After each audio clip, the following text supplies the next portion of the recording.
लेकिन मेरा सवाल यही है कि जी। आजकल हम बच्चे जो हैं हमारे, आने वाली जनरेशन है, वो कहीं न कहीं अपनी मूल संस्कृति से भटक रही है और उसके लिए मॉडर्नाइज़ेशन की बात लोग करते हैं कि मॉडर्नाइज़ेशन का दौर है भई, आप मॉडर्न होइएगा, आप इंग्लिश बोलेंगे तो बहुत अच्छे वेल एजुकेटेड आप साबित होंगे। इस तरीके की जो सोच है, उस वो कैसे बदलेगी? एक सवाल ये है मेरा। इसके बाद दूसरा सवाल ये है कि बहुत सारी परंपराएँ सनातन पर थोपी गई हैं।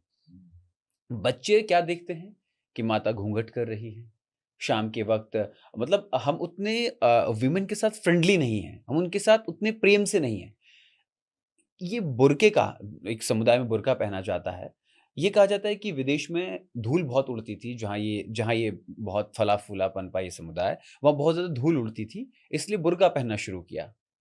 इसमें क्या भ्रांति है? ये दोनों चीज़ों को समझाइए मुझे। हाँ, रेत रेत और बालू के आसपास रहने वालों में हुँ, इस परंपरा को जन्म दिया गया। हुँ, मैं समझता हूँ कि हिंदुस्तान के मुसलमान भी बहुत भाग्यशाली हैं हुँ, कि ऐसी पवित्र धानी उनको मिली हुँ, जन्म लेने के लिए।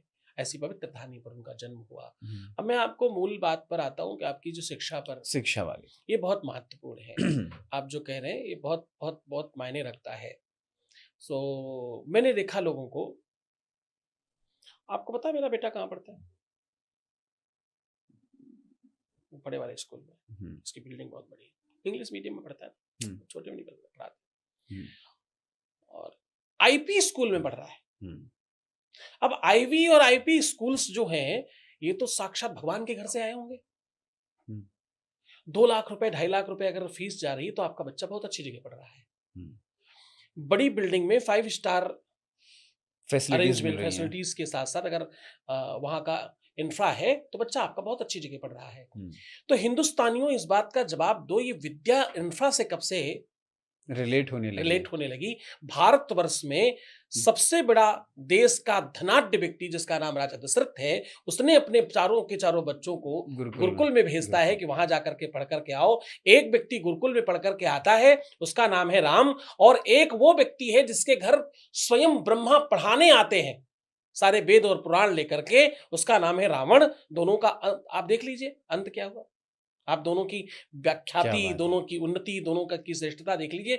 तो भैया हिंदुस्तानियों, तुम विद्या को ये इमारत से, संपन्नता से, पैसों से कब से आंकलन करने लगे? ये तो मेकाले का काम है। हुँ, साहब, मांटेसरी में पढ़े हुए लोग, हुँ, शिशु मंदिर में पढ़े हुए लोग, हुँ, विद्या मंदिर में पढ़े हुए लोग, हुँ, महर्षि विद्या मंदिर में पढ़े हुए लोग हुँ। आज बड़े-बड़े पदों पर बैठे हैं। जी, वही देश चला रहे हैं, जी, वही पद्धतियाँ चला रहे हैं, जी। वही सब कुछ बना रहे हैं और वही ये पूरी की पूरी एजुकेशन समिति को चला रहे हैं। अभी तक उस पद्धति में ये नए मैकाले वाला कोई पहुँचा नहीं है, जी, पहुँचेगा हुँ, न जाने कब। जी। मतलब आपका सार यही है कि हमको अपनी मूल संस्कृति से जुड़े रहना है, तभी हम बस अपने देश को सुरक्षित रख पाएँगे। हम जो हैं, जी।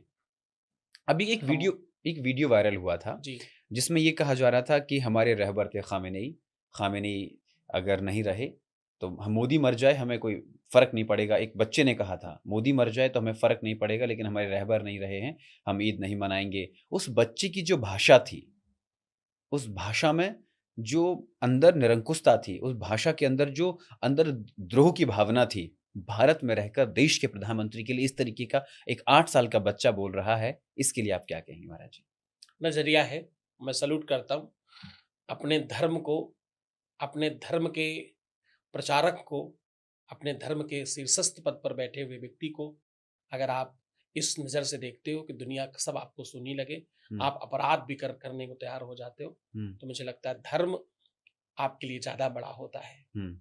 सब छोटा, धर्म बड़ा। उस बच्चे के लिए। उस बच्चे के लिए उसको ये सिखाया गया है, उसको ये ये तो बताया शिक्षा गया है। गलत है ना? अब शिक्षा तो ये भी गलत है ना, मैकाले वाली भी। तो मैं यही तो कह रहा हूँ, शिक्षा ही गलत है। जब तक शिक्षा में परिवर्तन नहीं होगा। नहीं, ये भावना जी, हमारे सनातन के बच्चे में क्यों नहीं है? इसीलिए क्योंकि हमारे यहाँ ना ना तो वेद पढ़ाएंगे, हुँ, ना हम विद्यालय बनाएंगे, हुँ, ना हम गुरुकुल बनाएंगे, हुँ, ना ही हम सनातन की शिक्षा के लिए आगे बढ़ाएंगे। हुँ, सनातन बोर्ड बन करके सालों हो गया, अभी तक उसका कहीं कोई पता लता नहीं है। तो ये इस देश की बड़ी विडंबना है हुँ, कि जो सबसे बड़ी ताकत है उसका हुँ। उसका ही लोप कर दिया, उसको ही पीछे फेंक दिया। 8 साल के बच्चे की हम्म, इतनी गहनी सोच, इतनी ज़हनी सोच। ये शिक्षा का, उनकी शिक्षा का, उनके धर्म का प्रभाव है।